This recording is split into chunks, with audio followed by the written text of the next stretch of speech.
Bonjour à tous, je suis ravie. Donc, je suis Gabrielle Boulot, je suis chercheuse à INRAE en sciences politiques et je suis membre de la section 7 à la l'Académie d'agriculture. Pardon. Et je suis ravie d'accueillir aujourd'hui deux jeunes réalisateurs qui vont venir nous présenter le film Tu nourriras le monde. Donc, je vous présente Nathan Pirard et Floris Scheuer. Pour une séance qui, je pense, devrait nous faire réfléchir sur les difficultés de la transition agroécologique et donc de ne pas nier le fait que cette transition, elle demande des changements profonds et aussi qu'elle n'est pas spontanée. Et donc, je pense que ce film est très intéressant pour revenir un peu en arrière, comprendre le chemin que certains départements ont vécu en France. Et puis, dans quelles contraintes de systèmes sociotechniques ils sont pris aussi vis-à-vis de nouvelles injonctions. Et donc, on aura le plaisir de voir d'abord leur film. Et puis ensuite, un débat sera animé avec Édouard Morena, qui est sociologue et qui a travaillé sur le cheminement de la Confédération paysanne. Donc, il nous rejoindra après le film. Et donc, je vous propose de vous présenter brièvement et puis qu'on enchaîne sur la projection. Merci Gabriel. Donc, bonjour à toutes et à tous. Floris. Alors avec Nathan, nous on a une formation d'ingénieur agronome, AgroParisTech, et à la suite de notre formation spécialisée en développement agricole, nous avons réalisé un diagnostic agraire en Champagne-Crieuse, une région céréalière qui s'appelait avant la Champagne pouilleuse, et on va voir dans le film que elle a connu un bouleversement spectaculaire de son paysage et de son agriculture. Et Nathan et moi avions une passion à côté de l'agro qui était l'audiovisuel, la photo et le partage de connaissances. Et donc on s'est lancé avec l'association Parole de paysans que l'on a créée pendant les études dans la réalisation de ce film pour comprendre comment on en était arrivé là, à cette agriculture et ses dérives. Et comment, en fait, on pourrait imaginer une sortie de cette agriculture productiviste. Et donc, ça touche également aux freins, comme vous aviez dit. Voilà, donc on diffuse dans les lycées agricoles, les cinémas, les lieux comme ici, les associations, les établissements publics. Et donc, je vais pas, on aura le temps après pour en discuter plus amplement. Je vais lancer le film, voilà. Et je vous souhaite une bonne projection. Alors, juste un petit mot pour dire que la projection, elle se fait dans le cadre d'une séance qui est organisée par la section 7 et également un cycle de conférences qui s'appelle l'atelier de réflexion sur la circulation des études agraires critiques, dans lesquelles on réfléchit justement sur ces modèles et à l'échelle globale, les régimes alimentaires qui sont en train de changer. Donc, du coup, on bénéficie pour ça d'une subvention du CNRS, que je remercie à cette occasion. Merci. Merci à vous. Merci, merci d'être présent et d'avoir pu regarder notre film. Du coup, pour revenir un peu sur le pourquoi du film, c'était un film qu'on a voulu accessible à tous et aussi un film qui, selon nous, pose les bases d'un débat sain, puisque on avance sur un consensus sur les causes des problèmes. C'était ça l'objectif. Et donc, depuis la sortie du film, on essaye de le montrer auprès de toute structure qui nous invite, mais aussi beaucoup dans les lycées agricoles. C'est quelque chose qu'on a envie de développer, justement pour toucher les jeunes agriculteurs. Voilà, ça c'est un peu le pourquoi du film. Donc je ne sais pas si tu veux... Dire un petit mot de comment le débat va être organisé pour cet après-midi. Donc, effectivement, je pense que c'est intéressant que vous disiez deux mots. Et puis, j'aimerais vous introduire, vous présenter Édouard Morena, qui est sociologue et qui a travaillé notamment dans sa thèse sur la Confédération paysanne et la façon dont la figure du paysan est vue différemment en France et ailleurs.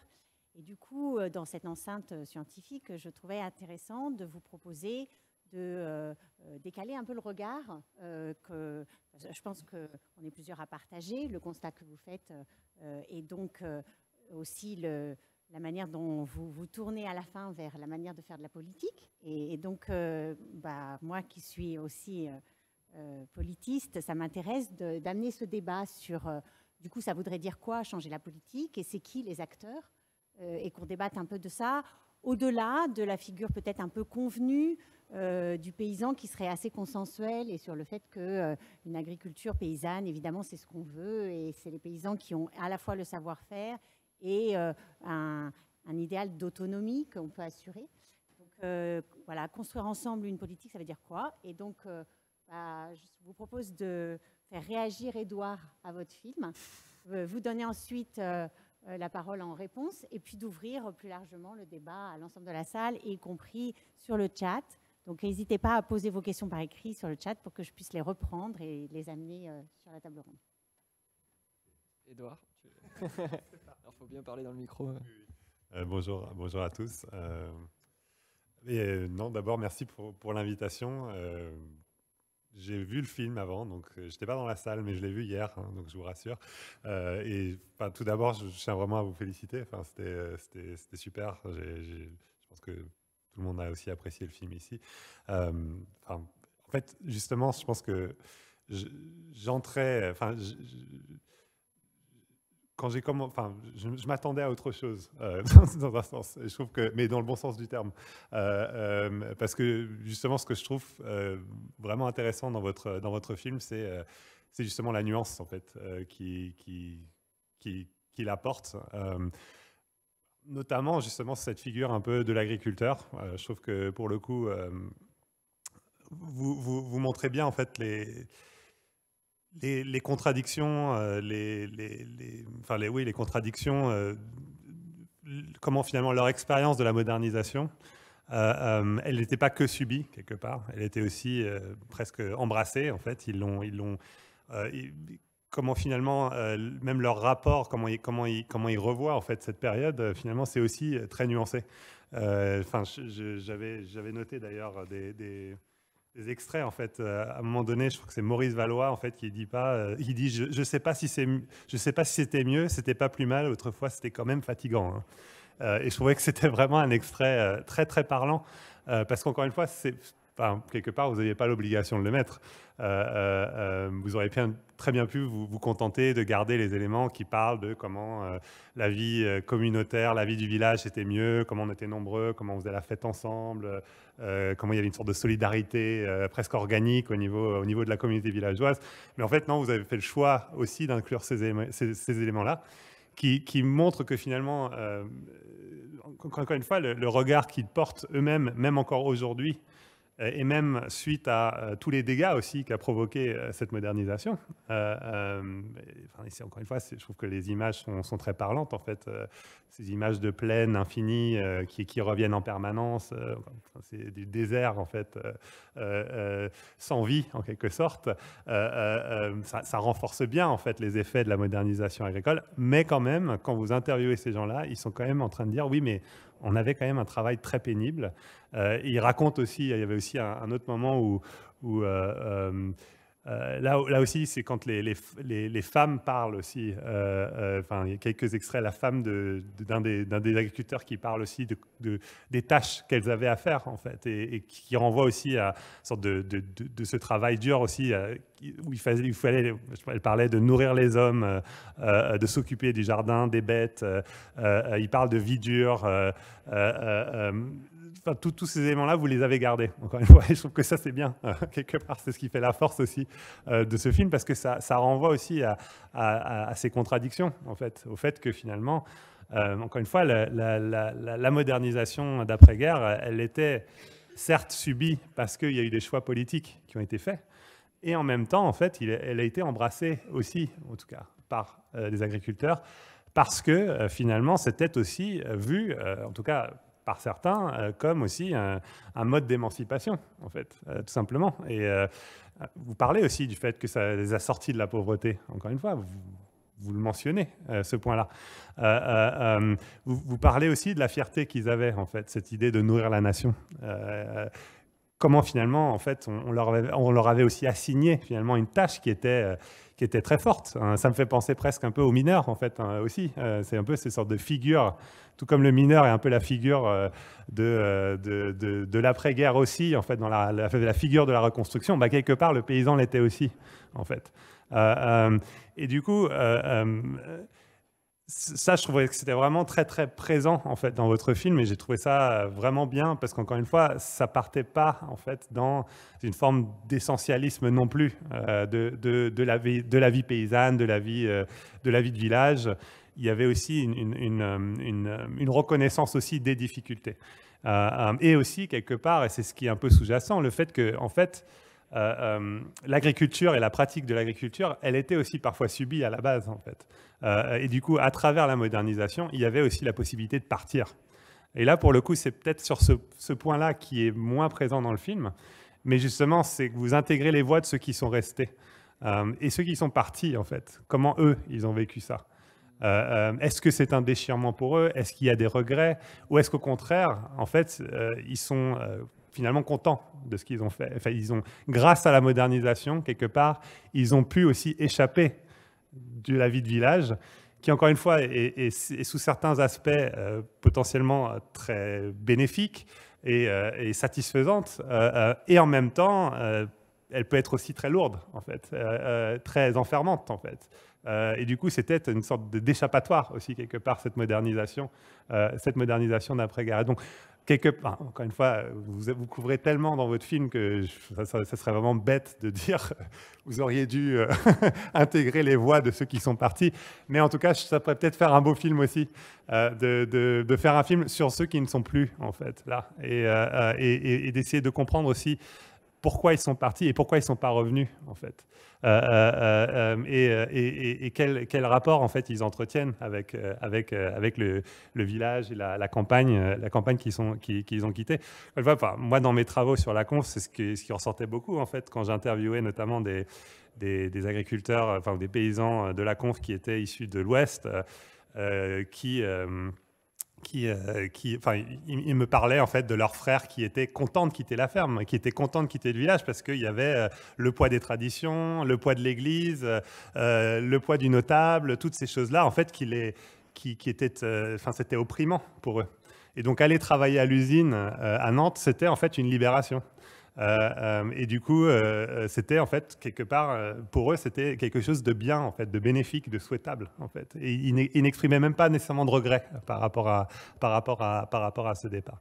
Mais voilà, en tout cas, je trouve que ça c'est vraiment un point moi que j'ai particulièrement apprécié dans ce film, c'est justement voilà, les choix que vous avez faits et comment finalement ces choix sont très importants parce qu'ils évitent d'avoir ces sortes de discours qui sont un peu parfois simplificateurs aussi sur un peu les effets de la modernisation sur ces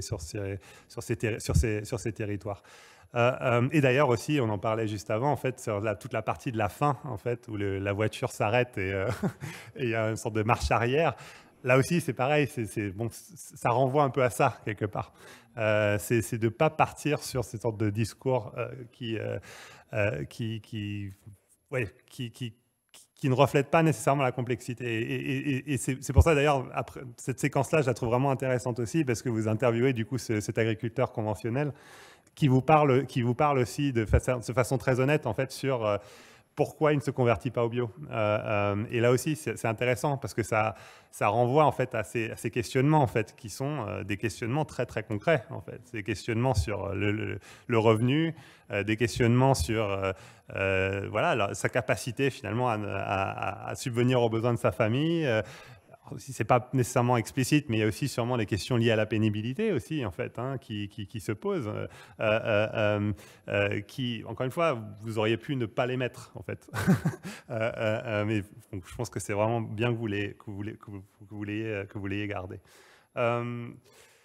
Après, moi, un autre point aussi que j'ai trouvé vraiment bien et que je trouve, voilà, c'est ces sortes de la capacité que vous avez à toujours rattacher, en fait, quelque part, l'ultra-local, en fait, ces sortes de travail sur un territoire, sur des personnes, Et enfin, ce qui ressortait vraiment aussi dans les entretiens, en tout cas dans ce que disaient les gens, c'était justement en fait la confiance qu'ils avaient aussi en vous quelque part. Enfin, ça a dû prendre beaucoup de temps en fait, ce travail, parce que on sentait vraiment qu'ils vous parlaient directement, quoi. Il y avait pas de filtre.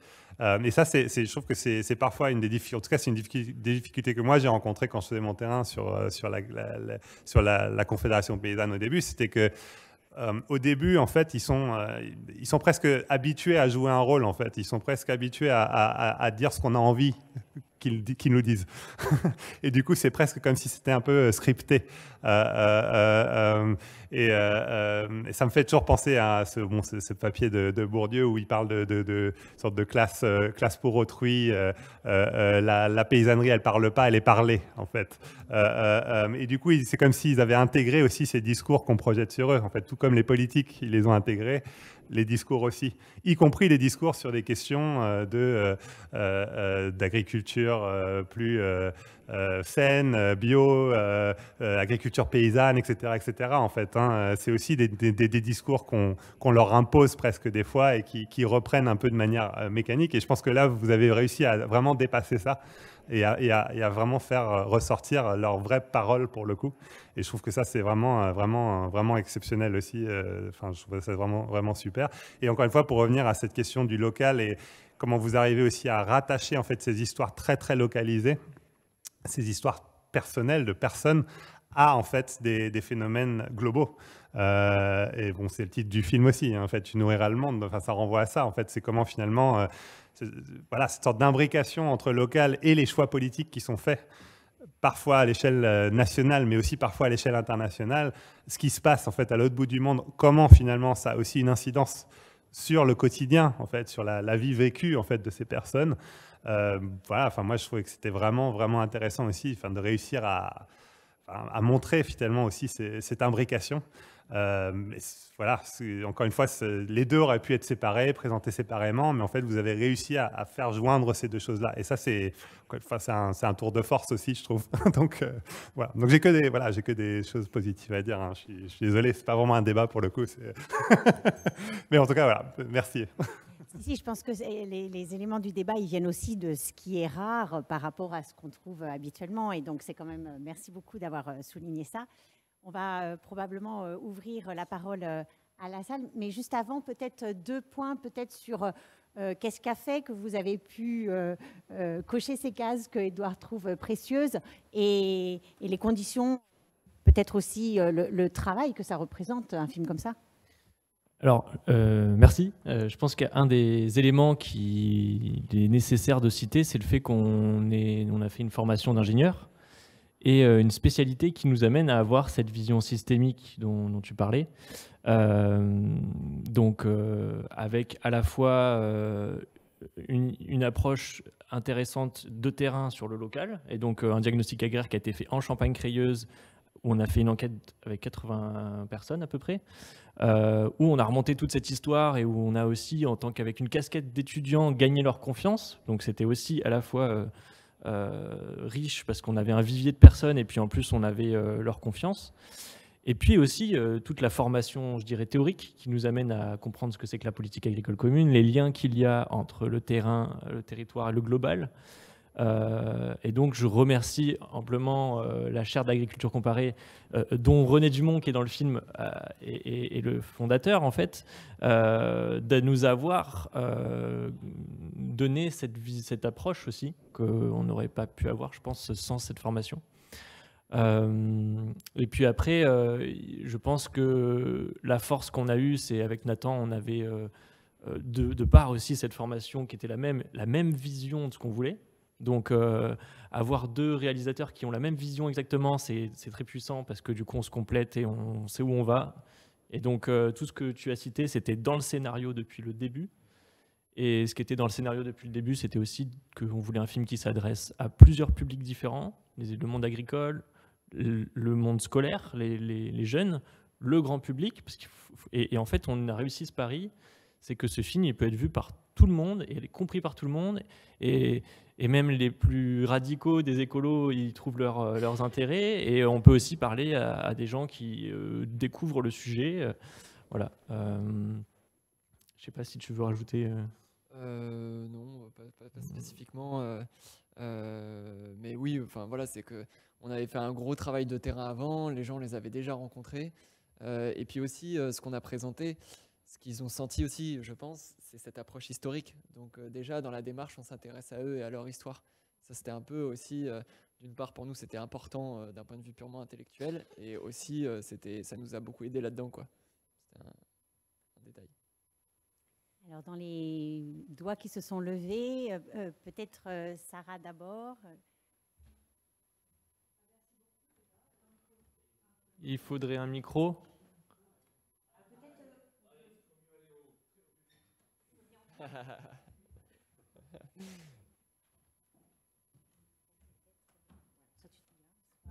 Il fonctionne celui-là. C'est impressionnant du coup. Bah, merci beaucoup. En tous les cas, j'ai trouvé ce film vraiment très, très complet. Il faut se rapprocher. Et se présenter, pardon, je suis désolée. Sarah Feuillette, je travaille à l'Agence de l'eau Seine-Normandie. Je suis chef du service planification, évaluation et prospective. Donc je travaille beaucoup sur des questions, comme on peut s'en douter, d'environnement, de gestion de l'eau et de biodiversité en rapport avec l'agriculture, et sachant que je suis sur un bassin qui n'est pas la Champagne-Crayeuse est sur le bassin Seine-Normandie, mais on a également la Beauce, enfin bref, c'est un gros bassin productif, hein, donc voilà, ces enjeux-là, on les rencontre au quotidien. Donc c'était vraiment très très plaisant et instructif quoi, de voir toute cette histoire retracée, ces témoignages, voilà, c'était super. Alors moi, j'ai plusieurs questions et remarques, mais notamment, alors j'avais un questionnement sur le foncier et surtout sur le fait que il me semble, en tous les cas dans le bassin Seine-Normandie et en France, que l'agriculture, elle se fait majoritairement en faire valoir indirect, et que donc la question du foncier, enfin là dans le film on parle à un moment de la transmission du foncier, mais comme si tout le monde était propriétaire. Or, en fait, c'est plutôt une minorité d'agriculteurs qui sont propriétaires. Donc, bon, ça, c'était un petit questionnement. Et d'ailleurs, cette question du foncier et de la propriété aussi, je trouve, pose une question par rapport à une pratique qu'on voit dans votre film, qu'on aimerait bien dont on aimerait bien qu'elle se développe, qui est l'agroforesterie, mais qui justement par rapport à des gens qui ne sont pas propriétaires peut aussi poser des questions. Et on voit bien que les agriculteurs, ils sont très ils disent oui, bah, pour que je gagne ma vie, il faut que j'ai plus d'hectares, donc bah, si on leur enlève de la surface pour mettre des arbres, voilà, comment on fait pour accompagner ça? Donc, par rapport à votre question sur la politique, quelles règles, justement, on définit pour essayer de mieux accompagner ces gens-là? Mais alors, moi, j'avais aussi surtout une question par rapport, justement, à cet agriculteur conventionnel que vous interrogez, là, qui dit, bah oui, moi, je voudrais bien me convertir au bio, mais bon, il faudrait qu'on me paye, etc., qu'on m'accompagne, etc. Bon. Et on comprend bien, effectivement, parce que ça demande des efforts de se convertir, même si je ne pense pas qu'on retourne à la pénibilité des années 50. Hein. C'est autre chose quand même. Mais là, je trouve que ça interpelle sur quelque chose qui n'est pas dit dans le film, mais voilà, qui peut faire débat, justement. C'est la politique agricole commune actuelle, enfin future, celle qui va démarrer en 2023. Voilà, nous, on voit sur le terrain, on commence à voir des baisses de conversion à l'agriculture biologique et même des déconversions. Pourquoi? Parce que on a décidé au niveau français de ne pas maintenir l'aide au maintien, qui était en fait une sorte de paiement pour service environnemental, compte tenu de tous les services que rend cette agriculture, comme on le voit, et encore, on ne parle pas, enfin, on évoque un peu les effets sur la santé, mais il y a des tas d'autres services qui sont rendus par cette agriculture. Et malgré ça, on a décidé d'arrêter l'aide au maintien. Et on a remplacé, non, on n'a pas remplacé parce que ce n'est pas un remplacement. Et à côté de ça, on dépense une énergie mais incroyable pour développer des paiements pour services environnementaux, mais qui sont minuscules à côté de l'agriculture. Enfin, des services sont minuscules à côté de l'agriculture biologique. Ça demande une énergie de fou pour tout le monde. pour des résultats, à mon avis, qui seront pas terribles, ou qui, en tous les cas, voilà, on va beaucoup ramer pour essayer de faire quelque chose qui... Enfin, je dis pas qu'il faut pas les PSE, c'est très bien les paiements pour services environnementaux, mais ça, c'en était un qui fonctionnait. Et le gars que vous interviewez, on peut se dire, s'il y avait l'aide au maintien, peut-être que ça serait un coup de pouce qui l'aurait fait basculer, parce que effectivement, ça permet, cette prise de risque dont il parle, ça permet de l'accompagner. Donc voilà, moi, je manifeste mon inquiétude et mon incompréhension, parce que quand même, là, on va dire, on croule sous les études qui montrent effectivement que ce modèle agricole n'est plus durable, n'est plus viable. Et là, voilà, qu'est-ce qu'on fait là? Qu'est-ce qui se passe? On ne va pas répondre à tout, mais donc dans tes questions, il y a la question peut-être du foncier et la question donc de l'aide au maintien. Il y en avait une troisième, non? Il y avait les haies. L'agroforesterie. Ouais. Ah oui. Sur le foncier, vous demandiez du coup qu'est-ce qu'il en est du fermage, et que la réalité c'est que la plupart des agriculteurs sont principalement en fermage. Ce qu'il faut bien voir, c'est qu'il y a un lien entre les deux, c'est-à-dire que quand il y a des dérives dans le prix d'achat de la terre, ils se retrouvent dans le fermage, puisqu'en fait tout le monde préfère être en fermage, mais du coup il y a des pots de vin qui sont versés pour avoir accès au fermage, et ça fait exploser le prix du fermage aussi. Donc c'est lié. Ensuite, pour un peu éclaircir ce sujet-là, un gros problème par exemple, c'est quand l'agriculteur, le propriétaire de ces terres, qui jusque-là lui louait les terres, quand ce propriétaire vend, il est prioritaire, mais il doit acheter. Et donc c'est un endettement, voilà. C'est des éléments de réponse, mais voilà, en tout cas les deux sont liés. S'il y a des dérives dans l'achat, il y aura des dérives dans le fermage. Voilà. Après sur le bio et les aides au maintien, moi je pense qu'il n'y a pas de vraie volonté politique pour que le bio se généralise, ou du moins qu'on sorte vraiment des pesticides. Si pour 2030 ou 2040, je ne sais pas, on avait vraiment un objectif d'aller vers 80% de l'agriculture française bio, on pourrait mettre en place des mesures qui nous amènent à changer en profondeur la politique agricole actuelle, et pas juste de la verdir comme c'est le cas, en coupant certaines aides à des personnes qui ne souhaitent pas se convertir, et en accompagnement. Ce qui est fait, c'est un petit peu, on va garder un peu de bio pour faire le complément de gamme de la production que l'on réalise, qui serait adressée à certaines classes. Mais en fait, on ne veut pas que ça se généralise, parce que ça va à l'encontre des intérêts des industries, de l'agro-industrie, quoi. Quand on discutait tout à l'heure, quand une coopérative ou une industrie vend des produits chimiques et récupère derrière un prix sur une production importante agricole, elle y gagne doublement, parce qu'elle gagne à la fois sur ses ventes et puis sur ses marges au niveau de l'achat. Faire du bio, tout de suite, c'est moins intéressant pour elle, mais c'est plus intéressant pour les agriculteurs. La question qui est derrière, c'est pour qui on fait des politiques agricoles? Est-ce que c'est pour les industries, ou est-ce que c'est pour notre peuple et les agriculteurs, les consommateurs? Donc pour moi, on fait des politiques agricoles de second pilier qui amènent finalement à convenir au plus grand nombre. On fait en sorte que la plupart des agriculteurs puissent y rentrer dans les cases. Et ça, c'est un lobbying qui est fait aussi du monde agricole, d'un certain monde agricole. Mais du coup, on n'avance pas vite.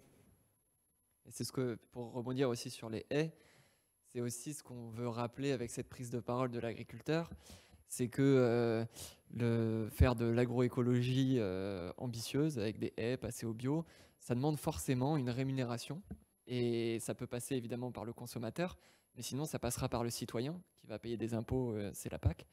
Et du coup, on rappelle ça, c'est que ces changements ambitieux, ils n'arriveront pas si justement la PAC, elle ne met pas le paquet pour rémunérer des efforts sérieux. Alors dans la salle, on a d'autres questions. Ce que je propose, c'est qu'on fasse un tour de questions. Peut-être Constant, François, puis il y a 2 questions derrière. Je crois qu'il prend un papier aussi. Oui, moi c'est particulier parce que j'ai été de 90 à 95 directeur départemental agriculture et de la forêt dans l'Aube. Hein, et pour vous dire que d'abord, c'était avant la PAC nouvelle, mais c'était la directive cadre de l'eau. C'était déjà le début des zones vulnérables, etc. C'était les zones de Ramsar. Hein, mais ce que j'ai trouvé dans l'Aube, c'était d'abord, c'était un pays pionnier. Hein, c'est-à-dire que quand on voit cette Champagne crayeuse, hein, c'est vraiment comment on a vu des gens entrepreneurs. Quand vous avez parlé d'Arcis-sur-Aube, il y avait moitié de quota C. C'est-à-dire que la betterave sucrière était payée au prix mondial à la moitié des productions de sucre dans l'Aube. Ils ont créé Arcis-sur-Aube sans quota au départ. C'est vraiment, ils ont eu vraiment une volonté de créer. Et avec aussi, et je crois qu'il faut retrouver dans l'histoire, et je pense que c'est très bien, enfin moi, l'autre élément que je vais trouver intéressant dans votre présentation, c'est l'histoire. L'histoire, pourquoi cette Champagne crayeuse, 1850, c'était de la polyculture élevage. Les surfaces étaient équivalentes au Languedoc-Roussillon, à Normandie, en structure. Et pourquoi? Pourquoi? Ben, c'était tout le cours. Enfin, je crois qu'il faut votre dialectique entre l'histoire internationale et les pratiques agricoles et les paysages était intéressante parce que pourquoi les savares, pourquoi ça a été abandonné?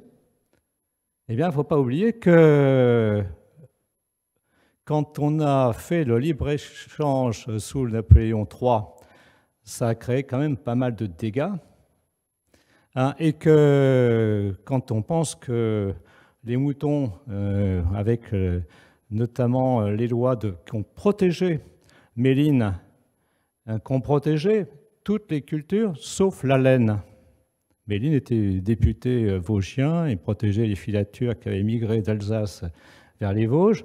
Hein, et pourquoi ce mouton, tout d'un coup, s'est écroulé? C'est vrai des régions comme la Champagne crayeuse, c'est vrai du Pays de Caux, qui est ma région d'origine, c'est vrai du Vexin, c'est vrai de la Beauce, hein, c'est vrai de ces régions périphériques, j'allais dire, du bassin parisien. Hein, et comment ce paysage... Alors, qu'est-ce qui est devenu ce paysage? Soit la pouille, la plante, parce qu'on on pense pouilleux, hein, mais c'est par rapport à la plante, mais c'est surtout qu'il y a eu une idée, dès l'époque défendue par un pépiniériste, de faire des pépinières, notamment de pin. Et pourquoi?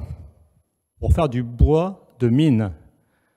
Et en 1950, le bois de mine, c'était déclin. Hein, et on comprend que les années 50 à 70, ces bois qui étaient dépérissants, hein, globalement, hein, voilà, le défrichement. Et comment le défrichement est là? C'est là que je veux aussi articuler avec les populations. C'était des jeunes, pour la plupart, pas seulement autochtones, mais qui venaient de l'Aisne, qui venaient du Nord, Mérag, Ferté, dont Ferté, vous allez en trouver un quelque part par là, qui a été président aussi de cette académie. C'est des gens qui, en fait, migraient, que j'ai connus. Moi, c'est sûr que je retrouve des noms et c'est assez agréable, alors que j'étais là-bas il y a 35 ans, quand même, donc c'est une autre génération aujourd'hui. Donc, premier point, c'est quand même ce lien, histoire, contexte global, je vais montrer, hein, et comment expliquer les paysages et ces hommes. Hein, et pour moi, c'était un pays pionnier. Quand même découvrir qu'en 90, ils étaient à 100 quintaux de blé. Découvrir en 90 qu'ils étaient à 80 tonnes hectares de betteraves. Le cauchois que j'étais, je ne comprenais pas qu'avec cette terre ingrate, on arrive à ce résultat. Hein, donc c'était pour moi. Puis après, alors, j'étais après DDA dans l'Oise, je les ai appelés un pays de rentiers.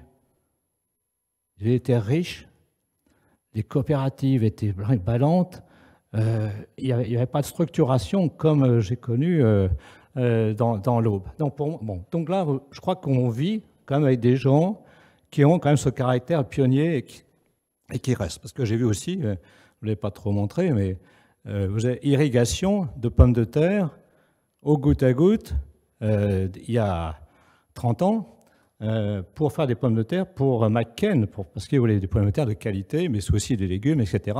Donc il y a cet esprit pionnier, hein, et je crois qui est important. Le deuxième élément que je n'ai pas tout retrouvé, c'est la famille et comment la famille elle vit. J'étais dans un département, il y avait 600 000 hectares, 300 000 habitants, 50 habitants au kilomètre carré, et des zones qui étaient à 12 habitants au kilomètre carré, hein, c'est-à-dire relativement pauvres. Mais il y avait deux systèmes. Un système grande culture, avec 360 000 hectares, 4 000 paysans, à l'époque, 90 hectares de moyenne, et 7 000 hectares de vignes, avec 2 000 viticulteurs. C'est deux mondes, deux cultures. Et ces deux cultures, l'une de Champagne, avec le champagne qui était pétillant, qui explosait, etc., avec les problèmes familiaux qui étaient, en gros, les divorces périodiques. Et les problèmes que j'avais en Champagne, c'était l'isolement, la déprime des femmes, et du coup, les couples qui migraient vers la ville et non plus dans les villages. Alors, je ne sais pas si vous avez ressenti cette différence sociologique, hein, de comportement, hein, dans cette zone de Champagne-Crayeuse. Bon, l'autre élément... Pardon, ouais, j'arrête, aux autres. On va peut-être... Ouais, en même temps. Parce que sinon, on va... Ouais, entre-temps, juste pour répondre à la deuxième intervention, enfin le deuxième point, ça a été très fréquent dans les interviews qu'on a réalisées, ce sentiment de solitude, ce sentiment de désertification des services publics, ce sentiment de se sentir tout seul dans un paysage désert, et que beaucoup de Champenois en fait sont allés à la ville. Et il y a aussi un bouquin super intéressant de sociologie, qui s'appelle Ceux qui restent, et qui prend en fait, qui est basé sur ce territoire. Le territoire d'études, c'est la Champagne-Crayeuse. Et c'est intéressant parce que c'est justement sur les jeunes qui sont restés, eux, qui ont décidé d'habiter ce territoire malgré tout, et qui par exemple, voilà, se sont réappropriés le territoire à leur manière, mais en essayant en ayant bien conscience aussi de cette désertification, et en revendiquant justement de le faire vivre, quoi, avec qu'on n'abandonne pas ces territoires tels que nous on l'a ressenti, et qu'on a aussi essayé de le faire sentir dans le film. Et sur la partie Champagne, du coup, nous, on connaît pas du tout aussi bien l'agriculture champenoise, mais en parlant du vin, que l'agriculture céréalière champenoise. Donc, on aura un peu de mal à en parler. Mais quand même, c'est très intéressant de flécher ces deux productions. Parce que, donc, pourquoi ces deux productions l'une à côté de l'autre? Parce que le Champagne, il se concentre sur des coteaux, donc c'est des conditions pédoclimatiques particulières. Et la Champagne, c'est de la craie plate. Et donc, ça, c'est intéressant de le souligner. Mais c'est surtout qu'on a deux modèles qui, dans l'histoire, depuis 60 ans, ont pris deux chemins radicalement différents. Et c'est éloquent de considérer la situation actuelle de l'un et de l'autre.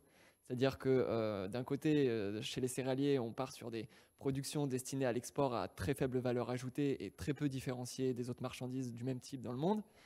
On voit le résultat aujourd'hui. En Champagne, on choisit de créer une appellation d'origine protégée et justement donc de se protéger de cette mondialisation, d'essayer d'apporter énormément de valeur ajoutée. On n'a pas du tout le même résultat.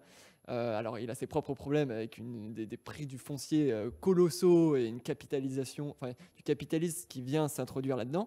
Mais bon, c'est quand même marrant de comparer les deux, quoi. Et puis merci aussi c'est intéressant de parler des lois Méline, peut-être qu'on y reviendra tout à l'heure. Les lois Méline, en fait, c'est des lois qui ont été... il y a eu une période de libéralisation des échanges agricoles au cours du 19e siècle, dans les années 1850, voilà, et ça a eu un impact très fort, destructeur, en tout cas, que ça a bloqué nos révolutions agricoles en France. jusqu'à ce qu'on mette en place les lois Méline, donc bon, je me trompe peut-être à quelques dizaines d'années, mais 1870, quelque chose comme ça, où on a décidé de protéger notre agriculture française, et ça a duré, ça dure encore, ça a évolué, mais ça n'a jamais disparu. Et ça a permis de repropulser l'agriculture française une fois qu'elle était abritée. Je tiens à souligner ça parce qu'aujourd'hui, on est revenu depuis 30 ans à une phase de libéralisation galopante de nos échanges agricoles. Et ce qu'on veut montrer avec ce film, c'est que la conclusion, l'impact est vraiment, vraiment nocif. Et donc, je pense que voilà, c'était intéressant de... Voilà.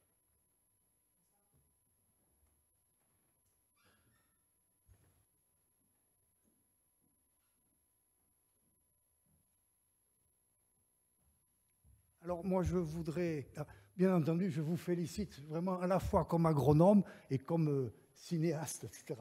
C'est remarquable. Tu te présentes, François, pour... Comment ? Ah oui, François Papy, je suis de la section 7. Ça suffit à me présenter.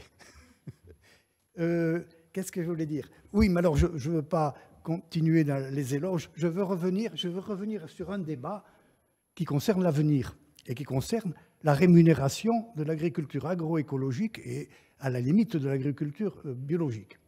Alors on en voit bien les limites maintenant en période d'inflation, qu'elle ne peut pas se maintenir uniquement par les prix. L'agriculture biologique bénéficie de prix un peu plus supérieurs au reste, mais ça a bien une limite, au point, ça, on l'a vu, que les agriculteurs biologiques, c'est quelquefois se reconvertissent, reviennent en arrière. Bon. Et dans l'esprit de l'État, de la PAC, à la limite, ils souhaiteraient presque que, puisqu'on ne veut pas subventionner le maintien de l'agriculture, le bio, et ça serait, eh bien, vous faites du bio jusqu'à ce qu'il y ait suffisamment de gens qui achètent vos produits. Ça serait à peu près à la limite, c'est ça. Si bien que ça pose quand même le problème de rémunérer les services environnementaux, les services agroécologiques. Et quand un agriculteur dit « je ne vends pas mes haies », il va falloir y arriver. Il va falloir qu'on arrive justement à rémunérer les haies, à rémunérer l'augmentation de teneur en matière organique des sols, etc. etc. Enfin, peut-être des choses qui sont justement à discuter, qui sont difficiles à bien repérer. Et il faut le faire. Moi, je pense que c'est comme ça. Et il faut que ça rentre dans le premier pilier. Bien entendu.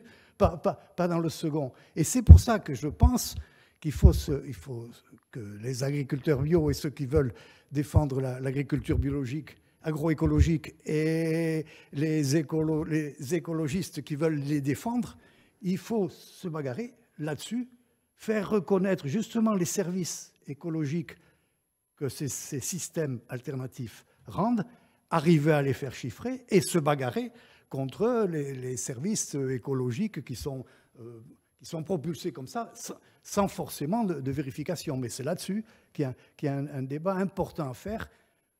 Voilà. Et il faut vraiment que ça rentre progressivement dans la PAC, et ça peut le faire quand même, puisque les éco-régimes sont dans le premier pilier. Donc il faut se bagarrer.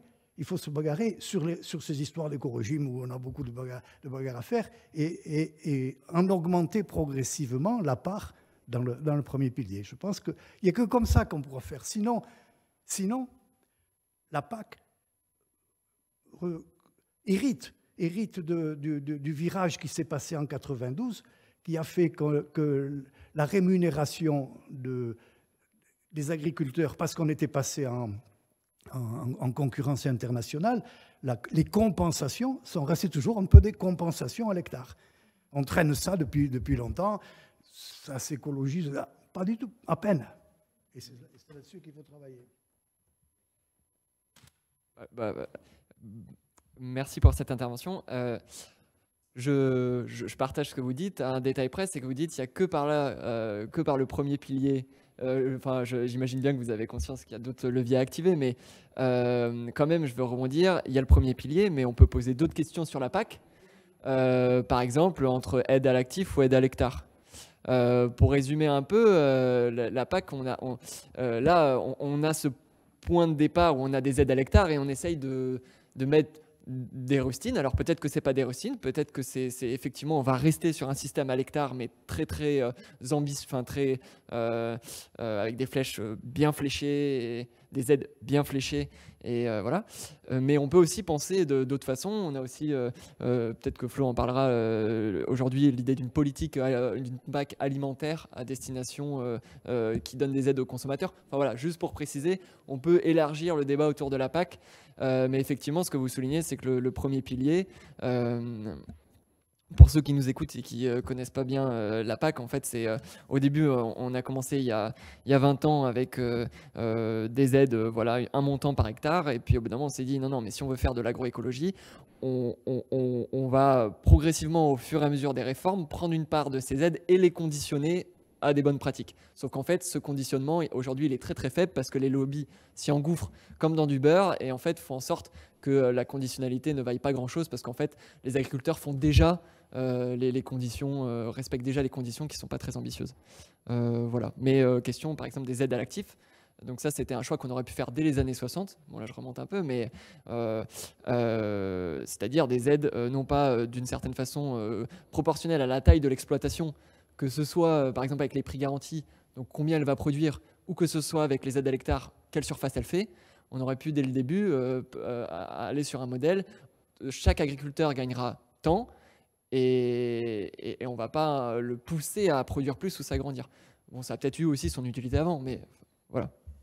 Peut-être pour rebondir entre plusieurs interventions sur ce point-là, est-ce que dans vos entretiens, peut-être, j'ai pas l'impression que ça apparaît dans le film, il y a la question des coûts de transaction de chaque choix, et quand François nous invite à penser qu'il faut bien mesurer les services rendus par l'agriculture quand elle fait des haies, et qu'il faut bien mesurer l'effet sur les abeilles, l'effet sur l'eau, l'effet, etc.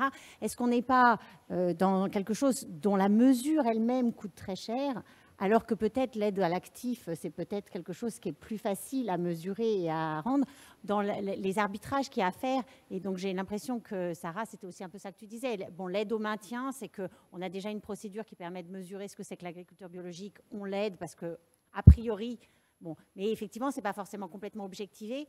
Est-ce que vous avez des éléments pour dire c'est quoi la vie d'un agriculteur quand il doit répondre à toutes ces mesures bon, est-ce que c'est venu dans vos entretiens? Alors, il y a la question de comment on le chiffre et quel coût ça a de chiffrer. Et puis, il y a la question du sens qui est revenu parfois. C'est est-ce que ça a du sens de devoir mettre une valeur sur la biodiversité, etc. Alors, je pense que ce qui est essentiel, c'est de rémunérer des services qui sont du bien commun, et que ce soit par les impôts ou par l'achat. Et nous, dans les enquêtes qu'on a réalisées, on a bien compris que tant qu'on était dans un cadre économique prédateur tel qu'il est aujourd'hui, c'est du bénévolat. C'est-à-dire que c'est vraiment de la bonne volonté de chacun, de chacune. Et la personne qui va y voir qu'un intérêt économique, alors elle va peut-être se convertir au bio, parce que du coup, voilà, elle va valoriser avec le label, mais elle va pas, ou alors elle va peut-être planter une haie, mais parce qu'il y a des subventions en ce moment avec le plan de relance, parce que peut-être elle va y trouver un intérêt, mais elle va faire une haie qui sera la plus simple possible.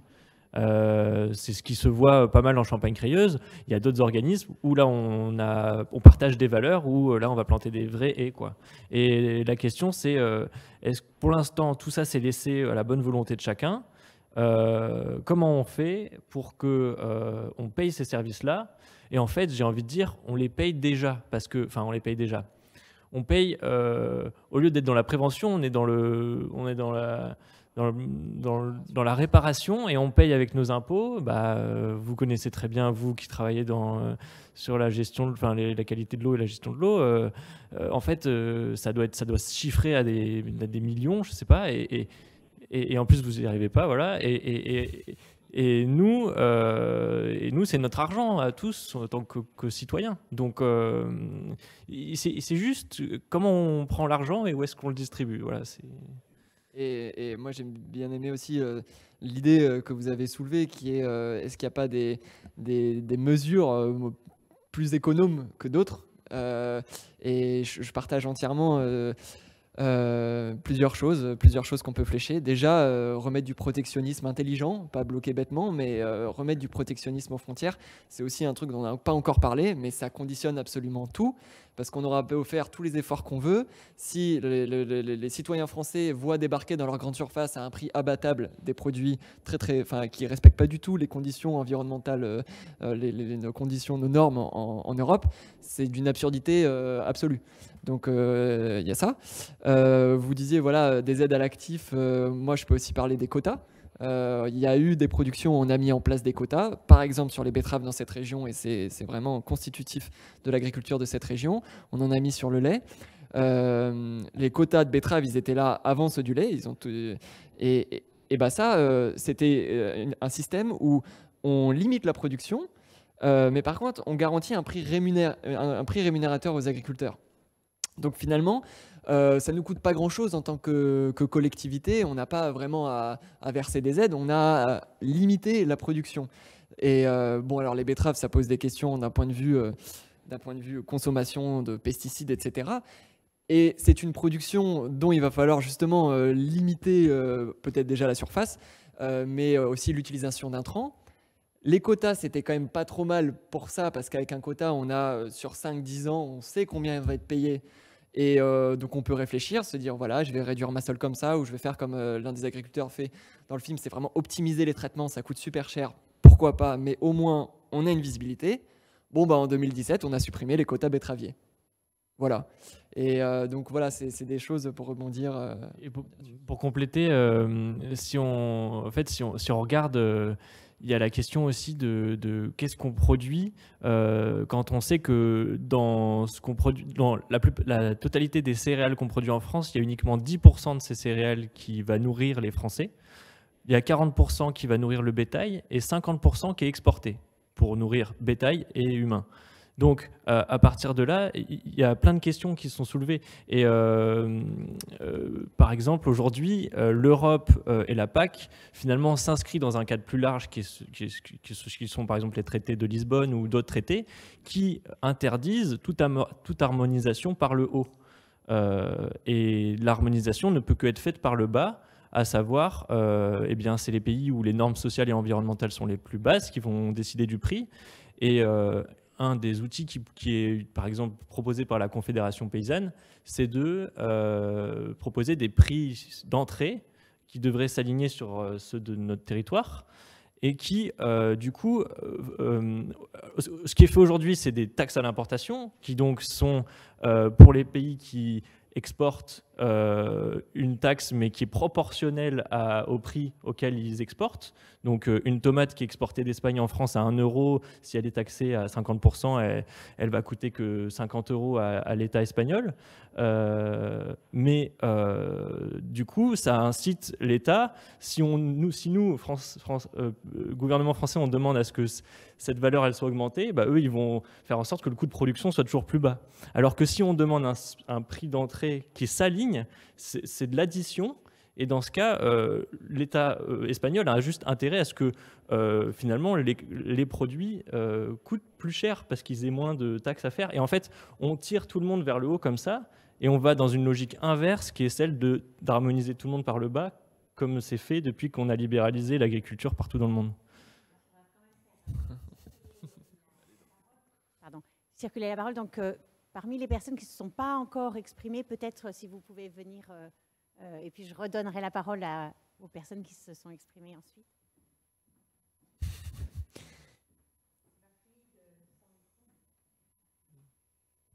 Bonjour à toutes et à tous. Déjà, merci beaucoup pour le film qui était vraiment très intéressant.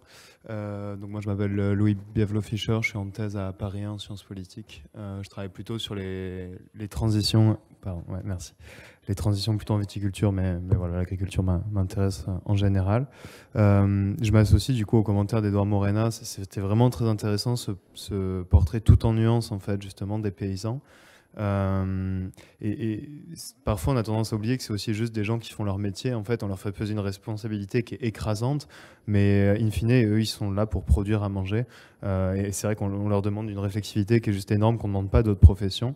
Et ça, si on le lit aussi avec un deuxième aspect du film qui est vraiment très bien, sur la modernisation agricole, où on voit à quel point ça a été une démarche volontariste politiquement. Enfin, je veux dire, on voit beaucoup justement de paysans qui étaient très sceptiques, qui veulent pas acheter de tracteurs, tout ça. Donc, on voit qu'il y a vraiment une démarche hyper volontariste de la part de l'État d'investir dans la modernisation.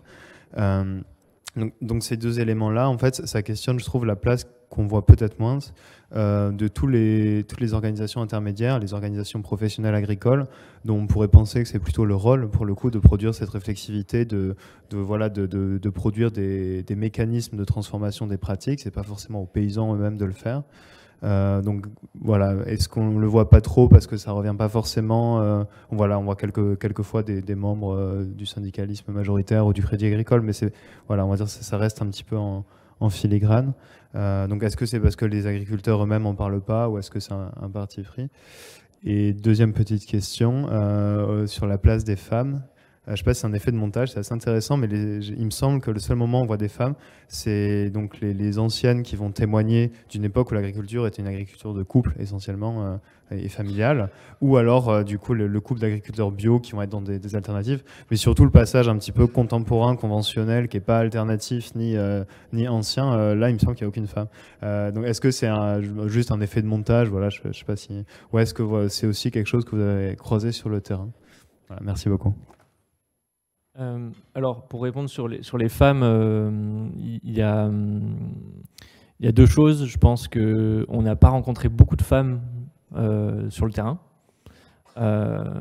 Et donc, forcément, dans nos enquêtés, on a eu du mal à en trouver. Et l'autre chose, c'est qu'on n'a pas cherché à faire transparaître et à donner et à rééquilibrer le dialogue quand on a écrit le scénario, et c'est peut-être un manque, mais voilà, on n'a pas cherché à donner. Alors du coup, on a cherché quand même, par exemple, on s'est dit ce serait bien au moins qu'il y ait, comme on a très peu d'interlocutrices paysannes, on va au moins prendre une chercheuse. Mais c'est vrai que ça n'a pas été facile. Il n'y a pas beaucoup de femmes là-bas qui s'installent. Et c'est surtout ça, c'est qu'il n'y a pas beaucoup de femmes. Ouais. Je veux dire, on a aussi fait avec les interlocuteurs qui ont bien voulu, qui nous connaissaient, etc. Et on n'a pas rencontré beaucoup de femmes sur ce territoire, en fait. Enfin, en tout cas, de femmes. Et le monde de l'agro-industrie est très masculin, quoi. Et pour répondre sur les institutions, à moins que tu avais... Je suis pas tout à fait sûr d'avoir saisi en fait la première question. Je crois que si je comprends bien, tu me dis si c'est ça, c'est pourquoi on n'a pas plus de témoignages du monde des organisations professionnelles agricoles, et pourquoi on n'a pas plus...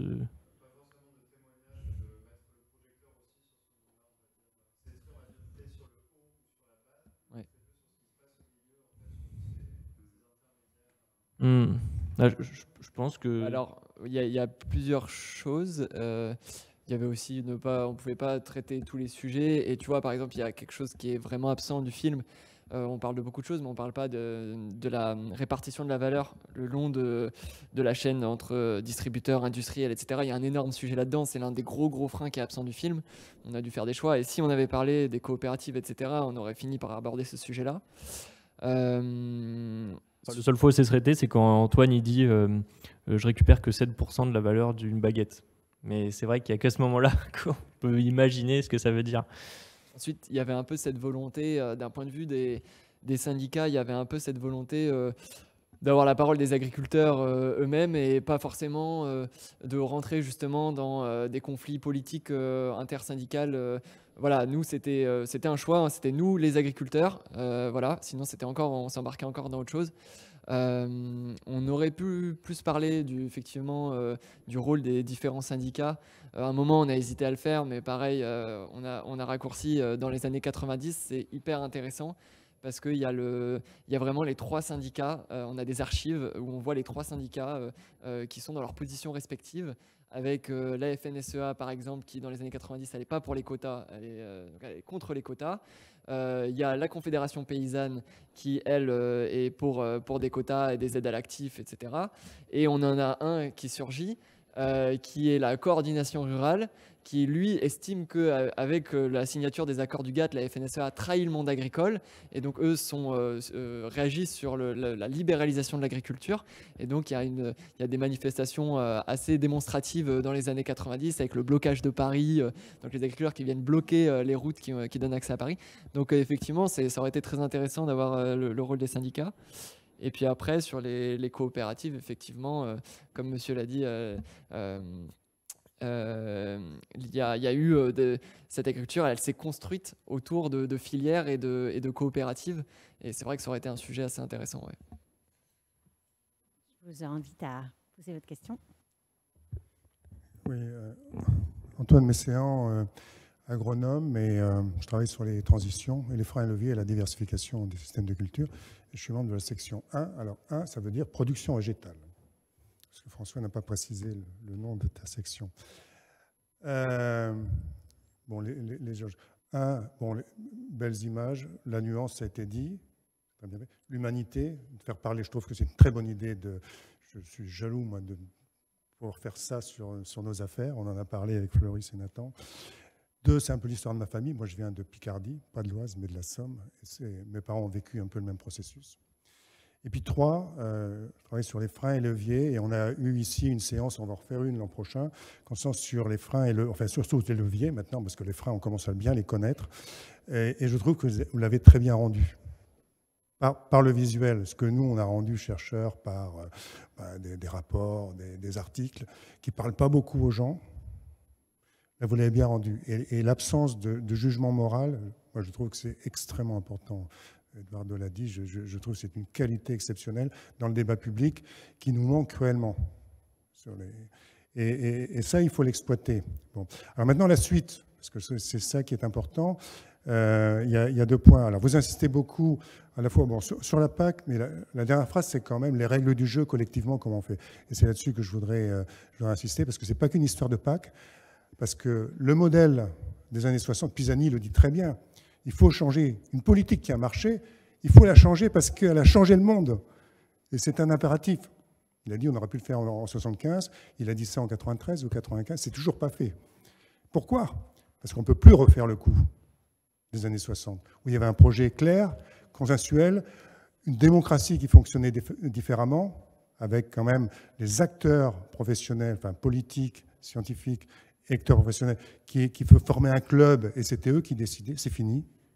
C'est fini. De la transition agroécologique, c'est plus un modèle unique, c'est une diversité, c'est chaque situation singulière. Donc on a vraiment un gros problème devant nous. Donc voilà, c'est pas réellement une question, mais par rapport aux organisations professionnelles, je suis complètement d'accord.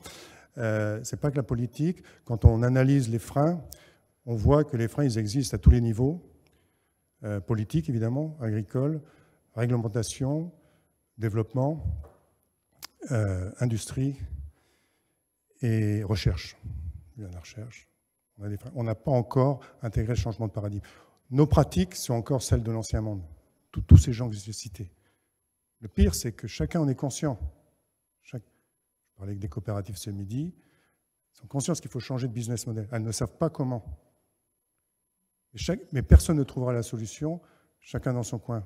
Parce qu'il faut un réalignement de l'ensemble, des politiques, des filières et des stratégies industrielles. Donc tout le monde en est conscient. Donc ce réalignement, il est éminemment politique. Ce n'est pas que la PAC, il est éminemment politique. Moi, je n'ai pas de solution, mais le travail de pédagogie qui est là, je pense qu'il faut qu'on s'en saisisse. Et ici, dans cette maison, cher Constant, je pense qu'on a une responsabilité très forte pour véhiculer un peu ce message que tout le monde a changé, y compris nous-mêmes. L'Académie a beaucoup changé, mais je crois qu'on a... Et cette réflexivité, je pense que... Enfin, moi, j'invite à ce qu'on la fasse aussi chacun d'entre nous, individuellement et collectivement. Voilà, donc je n'ai pas de questions particulières. On a échangé avec... Et je suis très content de voir. Ayant fait l'agro en 76... Je n'ai pas eu René Dumont parce que c'était sa dernière année. Il a terminé en juin 76. Moi, je suis arrivé en septembre 76. Voilà, je suis très content de voir la nouvelle génération, malgré les critiques qui ont pu être formulées à certains de vos congénères. Merci pour ce témoignage. Je rebondis quand même sur ce que vous dites. Effectivement, ce qu'on voit avec ce film, c'est que dans les années 60, il y a toute une batterie, en fait on ne le dit pas, il y a la PAC qui est arrivée, mais il y a toute une batterie de politiques qui ont été mises en place. On a fait, donc il y a eu la PAC, mais il y a eu aussi les lois d'orientation pour transformer l'agriculture en France. Donc on a créé l'enseignement agricole, on a créé les SAFER, on a créé plein de choses. Les enjeux étaient très importants, on l'a fait, ça a extrêmement bien marché, mais c'est ça qui a marché, c'est d'activer tous ces leviers-là en même temps. Et donc c'est pour ça que dans ce film, il se termine aussi un peu comme ça, parce que où on dit voilà, aujourd'hui il manque une vraie volonté politique. Certains vont nous dire bah oui, mais ils font quand même ça. Oui, mais c'est pas le problème. Le problème c'est qu'ils font ça, mais ils font pas tout en même temps. Et avant, dans les années 60, on avait un message clair, une agriculture moderne. En gros, c'est qui produit beaucoup et à bas coût. Aujourd'hui, il faut encore un message clair, et il faut activer tous ces leviers-là en même temps. Et c'est ça une vraie ambition politique à nos yeux.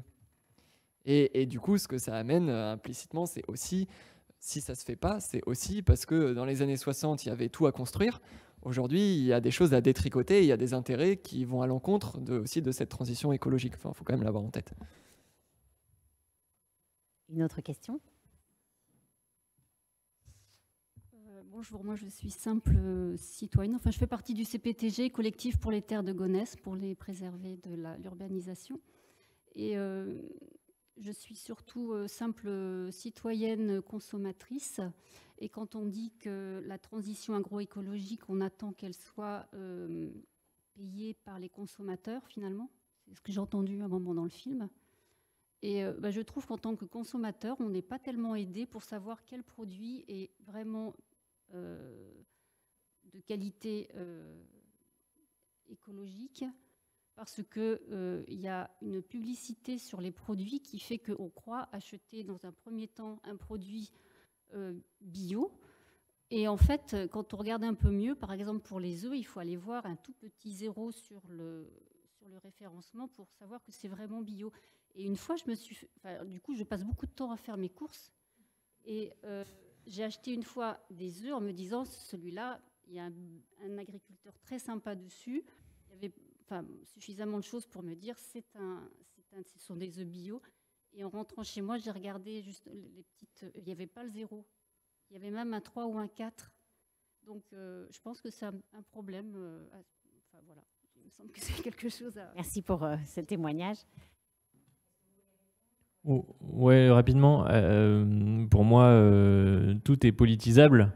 Et encore une fois, pour moi, laisser la responsabilité sur le consommateur, c'est une manière de ne pas faire changer les choses. Puisque vous avez le choix en tant que consommateur, on ne va pas changer les politiques. Et il y a beaucoup d'organismes et d'associations qui prônent une politique agricole et alimentaire commune, parce qu'il faut absolument relier les deux et permettre à tout consommateur d'avoir l'argent nécessaire pour se payer ces produits-là, avec par exemple une sécurité sociale de l'alimentation qui permettrait à tout le monde voilà. Et surtout, j'ai envie de dire, le bio par exemple, c'est uniquement un label qui a un cahier des charges. Du moment où on rentre dans le cahier des charges, s'il y a des choses qui ne sont pas écrites dans le cahier des charges, on peut faire ce qu'on veut.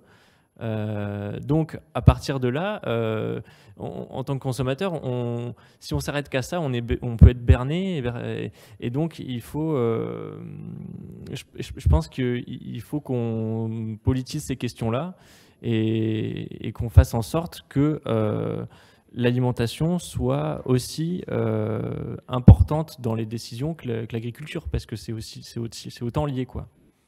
Et après, sur le bio, moi je souligne juste, j'ai souvent le besoin de le faire quand même, c'est de rappeler que quand même l'agriculture bio française, c'est quand même un cahier des charges strict, et qu'il ne faut pas, même involontairement, amener l'idée que le bio c'est une blague ou que c'est une arnaque. C'est vraiment pas le cas, parce que de toute façon, pour donner un exemple très clair, quand on passe au bio, on se passe des engrais de synthèse et on se passe des pesticides. Donc même s'il y a des choses qui ne sont pas parfaites, ça demande, on a les deux pieds dans le vide, et on doit vraiment repenser en profondeur son système. Donc ça, c'est important de rappeler ça. Oui. Est-ce que, Edouard, tu voulais rajouter des choses? Est-ce que alors du coup, les personnes qui sont déjà exprimées, on peut leur redonner la parole. Donc Sarah puis Constant.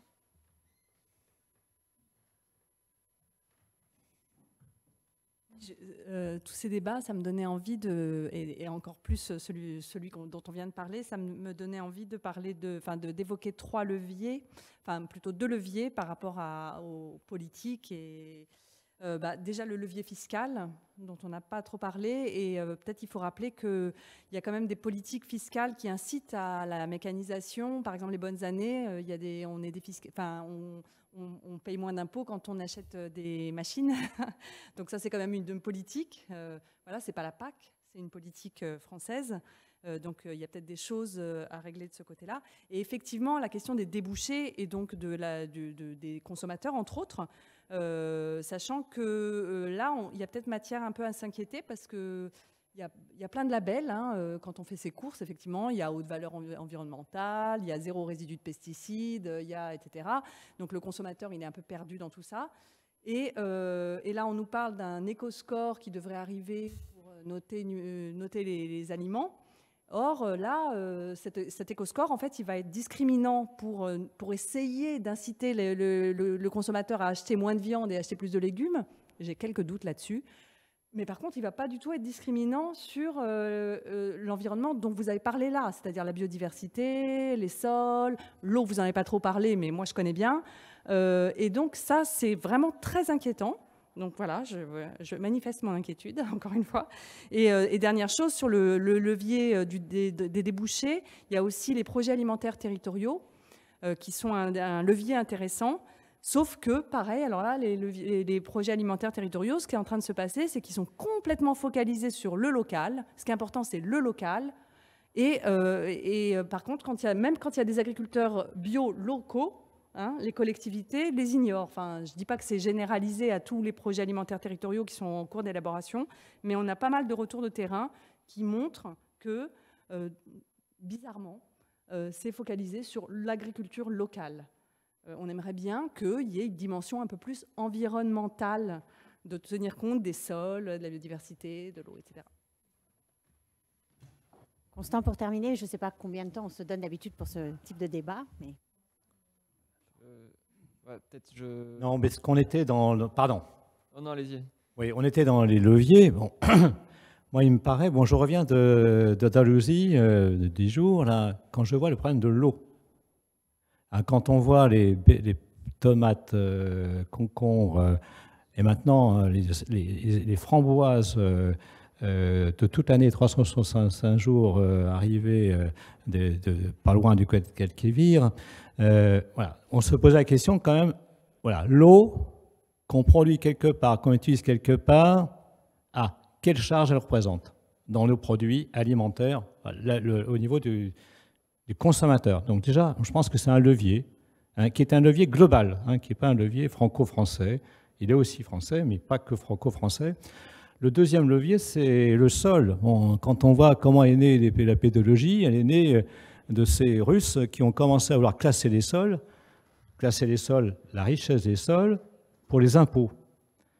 Mais aujourd'hui, quelle est la richesse du sol en termes de vie, en termes de biologie, et comment reprendre ce levier. Donc à mon avis, bon, c'est pas, je pense, Antoine qui va me contredire, ni François, c'est quand même des leviers, ni Christine d'ailleurs, c'est des leviers qu'il faut qu'on voit comment on les reprend dans leur charge. On parle beaucoup de la charge carbone aujourd'hui, parce que c'est l'air, mais comment l'eau, comment cette vie du sol, on est capable de... Voilà. J'étais hier soir avec Eric Orsona, c'était 2 points qu'on s'est dit pourquoi pas. Le troisième, c'est sur le foncier, parce qu'on n'est pas vraiment rentré dedans. Quand j'étais dans l'Aube, vous allez dire que je suis marqué par l'Aube, oui, je suis marqué. Le raisonnement, le minimum de prélèvements et sociaux et fiscaux. C'est-à-dire comment mon système est le minimum de prélèvements sociaux et fiscaux. 2, c'est comment je gère mon exploitation. Et comment je gère la réalité, propriété ou exploitation, la réalité qu'il a réellement utilisée, parce qu'il fait travailler chez le voisin, il fait des échanges avec le voisin, etc. il y a une superposition qui n'est pas du tout claire. Et aujourd'hui, qu'est-ce qu'on va se développer quand même? C'est des systèmes de... Parce qu'il y a une rétention propriété. Quand on a parlé fermage tout à l'heure en disant il y a des terres à fermage, hein, moi j'y crois pas. Hein, c'est des terres familiales. Les zones de fermage qui sont à 25% de propriété sont en fait à 75% des propriétés familiales. Donc comment on garde cette propriété familiale et les systèmes qui échappent aujourd'hui de type d'entreprise hein, qui vont jusqu'à 15 000 hectares. Donc c'est pas rien. Donc voilà, comment vous avez pu saisir ce problème? Parce que, à mon avis, c'est qu'une interrogation hein, qu'on doit avoir collectivement parce que, quelque part, la terre est un bien commun et comment on a donné un droit aux gens pour l'intérêt commun. Merci. Alors, il y a beaucoup de choses à répondre parce qu'il y a eu deux interventions. Je vais commencer par répondre à Sarah. Sur la défiscalisation, par exemple, avec les lois Macron, par exemple, qui permettent aux agriculteurs et agricultrices de pouvoir amortir sur très peu d'années et même d'indiquer des montants qui sont supérieurs à ce qu'est l'achat réel pour défiscaliser toujours plus. En fait, ça n'a de conséquences. C'est intéressant pour évidemment la bonne santé économique, mais ça a comme conséquence de l'obsolescence programmée, enfin en fait de la consommation à outrance de matériel, et on est à l'opposé d'une forme de décroissance ou d'une forme de logique d'économie, de sobriété. Voilà, c'est le mot que je cherchais. Merci.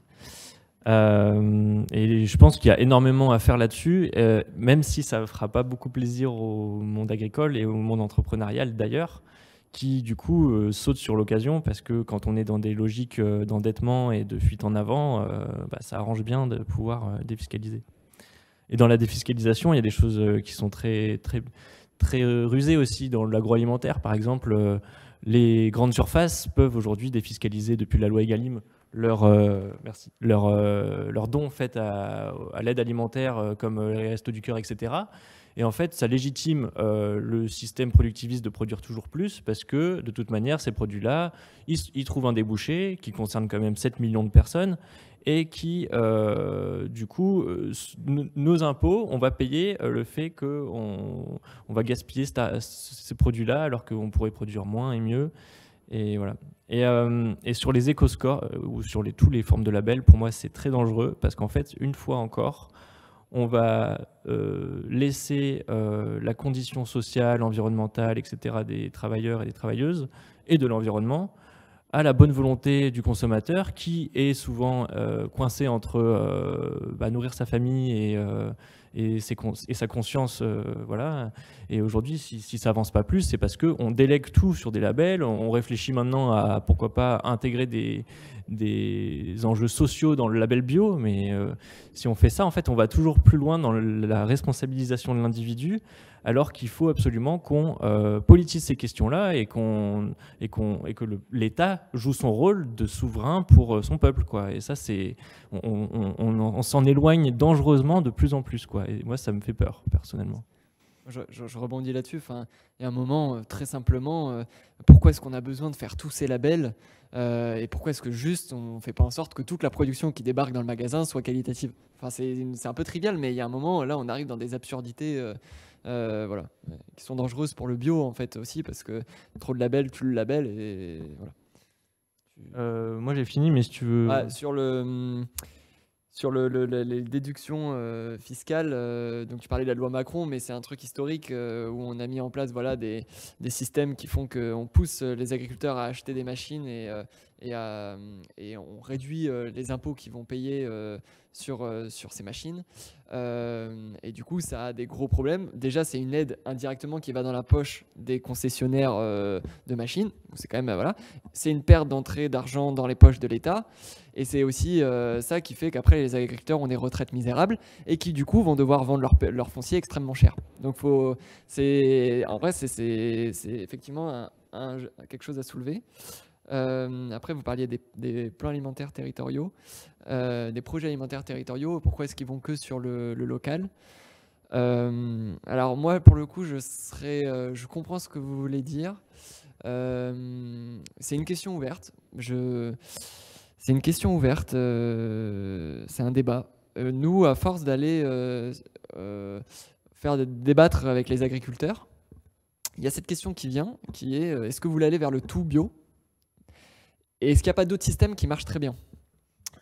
Et c'est une question, voilà, où moi j'ai pas un avis tranché. Enfin, j'entends qu'il y ait d'autres systèmes, par exemple, il y a l'agriculture de conservation, et ces agriculteurs se disent finalement, est-ce que c'est aussi raisonnable, voilà, les jeunes dans les lycées agricoles, bon, c'est une idée qui vient rapidement, ils disent il faut de la diversité. Bon, c'est aussi, voilà, ça arrange certaines personnes, il faut de la diversité. Mais du point de vue de la transformation, enfin, du réchauffement climatique, etc., est-ce qu'on peut leur dire non, non, il faut tout bio? Voilà. Non, je sais, je continue. Je sais, complètement. Et pour le coup, moi, ce que je réponds à ces agriculteurs-là, c'est oui, mais du coup, comment est-ce que vous voulez qu'on fasse pour rémunérer vos autres formes d'agriculture très qualitatives? Est-ce qu'il n'y a pas un risque, du coup, on dévalorise le bio qui lui fait déjà très bien? Enfin, c'est des questions de fond. C'est encore une fois, trop de labels, tu le labelles. Et je trouve que là, il y a un peu une fenêtre un peu de réflexion, c'est justement de réfléchir local. Hier, j'étais à Bordeaux sur les assises régionales sur le gaspillage alimentaire, et il y avait quelqu'un qui parlait du local et qui disait le gros intérêt du local, c'est qu'on peut voir, c'est loin des yeux, loin du cœur. Et là, quand il y a le local, on contrôle ce qui se passe, on comprend les liens entre notre alimentation et ce qu'on produit, et donc indirectement, c'est une façon, quand on aura relocalisé la production, de faire avancer réellement tous les agriculteurs, y compris ceux qui ne sont pas en bio. Je trouve que c'est une idée, mais effectivement, toujours prioriser, en fait, voilà. Effectivement, je suis pour toujours mettre le bio en avant, prioriser le bio parce que c'est ce qu'on fait de mieux. Mais il y a quand même dans ces plans alimentaires territoriaux de réfléchir sur le local. Mais voilà, c'est un débat. Moi non plus, je vous vois faire la moue, dire oui, c'est dangereux. Peut-être vous en rediscuterez en dehors. Je voudrais juste qu'on n'oublie pas les remarques de Constance sur... alors, je ne sais pas si c'est vraiment les leviers, mais c'est effectivement des facteurs de production que sont le foncier, le sol, l'eau. Et peut-être les leviers sont plus économiques et politiques. Comment... peut-être vous... Moi, j'avais une réponse sur le foncier. En fait, tout simplement, on a une structure parapublique qui a pour rôle de réguler et d'être souverain de la ruralité et qui, en fait, a suivi les orientations depuis les années 60 des politiques agricoles, qui est la SAFER, et qui aujourd'hui a perdu de sa substance et de son pouvoir, puisque il y a des logiques de contournement, il y a des logiques de montage sociétaux qui permettent d'y échapper. Le directeur de la SAFER nous expliquait. Oui. Parce que j'ai l'impression que ce que disait Constance, c'est que finalement, derrière peut-être le fantôme d'une société capitaliste un peu sans âme et sans tête, il y a en fait un capitalisme très familial. Et donc derrière le gars de la SAFER qui dit il y a des stratégies de contournement et des logiques de firme, j'ai l'impression que ce que dit Constance, c'est qu'en fait, si on regarde qui possède, on n'est pas très loin de liens familiaux, de gens qui exploitent. Et donc, c'était peut-être là-dessus que vous pouviez réagir par rapport à ce que vous avez vu. Oui, mais effectivement, il y a encore aujourd'hui, l'agriculture est encore très familiale en France, heureusement, comparé à d'autres pays. Et on voit de plus en plus des industries, des entreprises acheter des milliers d'hectares. Mais ça, encore une fois, moi, ce que je vois, c'est que le foncier va devenir un placement d'argent de plus en plus, aussi familial, de personnes qui ont des capitaux et qui peuvent investir. Mais encore une fois, ça, les transactions de foncier en termes d'achat, la SAFER, elle a son mot à dire là-dessus. Et du coup, elle peut dire... même si c'est pas l'agriculteur, mais c'est que juste d'un propriétaire à un autre, elle peut dire non, là je rachète parce que j'estime que je vais privilégier tel candidat à un autre. Donc, encore une fois, c'est comment est-ce qu'on libéralise et comment on accepte de la capitalisation de la terre, quoi. Mais je ne sais pas si c'était ça. Enfin, voilà, moi, c'est ça que j'ai compris en allant sur le territoire. C'est-à-dire qu'on a cette dérive qui nous pend au nez et on a une structure qui est là, quoi. Et du coup, quid de pourquoi on ne lui donne pas plus de poids, de pouvoir, quoi, à pouvoir éviter que ce foncier finisse dans la main de grosses entreprises. Là, du coup, par rapport à ce que disait Édouard au début, de dire que ce qui est aussi intéressant dans votre film, c'est d'avoir cette nuance d'agriculteurs qui ont aussi embrassé le mouvement, se dire qu'il se rejoue peut-être la même chose, c'est-à-dire que les agriculteurs qui n'ont plus accès à la terre, les jeunes, ont aussi se confrontent en fait à une société, mais société au sens le monde social, une société locale dans laquelle il y a des notables qui sont très très proches des exploitants avec qui ils sont concurrents, et que finalement c'est que il y a des agriculteurs en place qui ont aussi des intérêts à ce que les firmes, les entreprises de foncier, en fait, ils en sont sociétaires, quoi.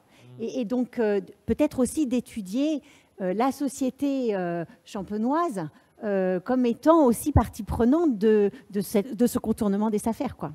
Bien sûr. Le phénomène de contournement des affaires, il est inhérent.